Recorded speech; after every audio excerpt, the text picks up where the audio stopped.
وہ سیاسی جماعتیں اور وہ سیاسی قوتوں جو سمجھتے ہیں کہ وہ ایک بار پھر میرا شہر کراچی میں اس قسم کی سیاست،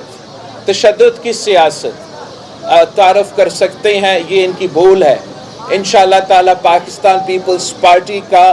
اس صوبہ میں حکومت ہے، پاکستان پیپلز پارٹی کا اس شہر کراچی میں KMC میں حکومت ہے، اور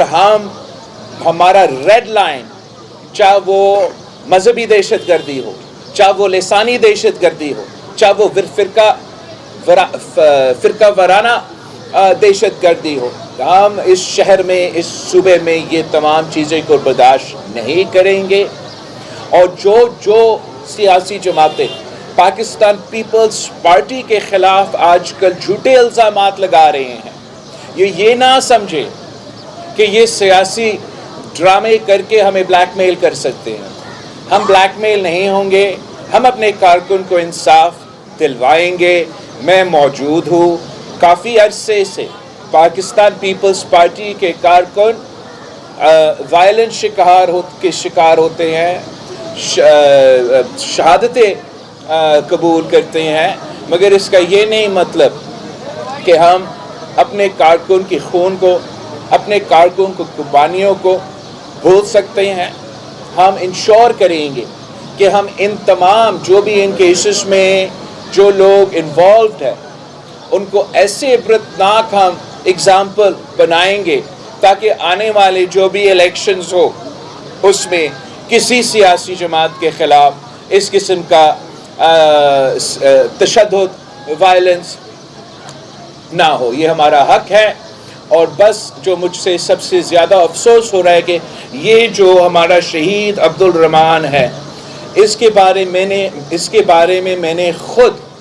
ایک لا انفورسمنٹ ایجنسی کا اس صوبے میں سربراہ سے خود فون کر کے رابطہ کیا کہ یہ میرے کارکن کے ساتھ ہوا ہے، اور اس کے بجائے کہ مجھے تسلی دیا جائے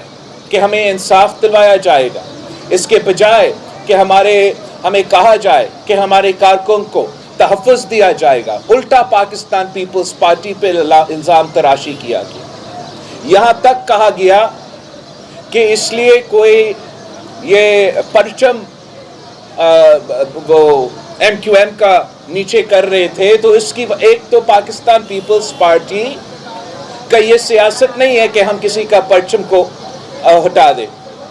ہم نے آج تک 3 نسلوں سے ہم یہ سیاست کرتے آ رہے ہیں، یہ ہمارا سیاست رہا بھی نہیں۔ پر ایک سیکنڈ کے لیے ہم امیجن کریں کہ یہ ہمارا شہید عبداللہ رحمان یہ کام کر رہا تھا، تو کیا اس کا جواب میں گولی چلانا جائز ہے؟ قانون کے مطابق ہے؟ کیا یہ جو یہاں کے پولیس آفیسرز نے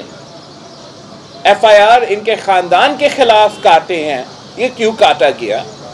یہ اس لیے کہ ہم ڈر جائیں، یہ اس لیے کہ ہم پیچھے ہٹ جائیں، یہ اس لیے کہ ہم اپنا شہید کا خون پہ سودا کریں؟ یہ ایسا نہیں ہو سکتا۔ میں تمام لا انفورسمنٹ ایجنسی سے سندھ حکومت میں اور باقی سے یہ اپیل کرتا ہوں کہ پاکستان پیپلز پارٹی انصاف مانگ رہی ہے اپنے کارکنوں کے جو شہید ہوئے اس الیکشن میں، اور ہم اس پہ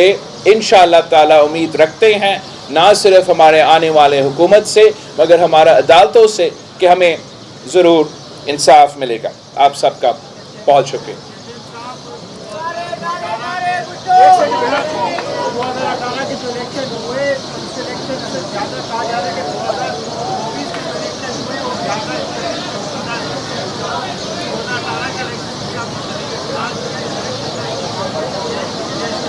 ایک تو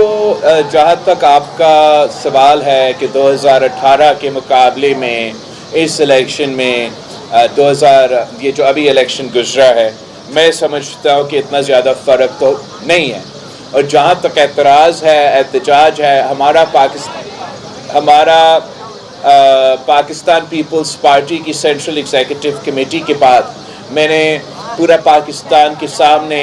پریس کانفرنس کیا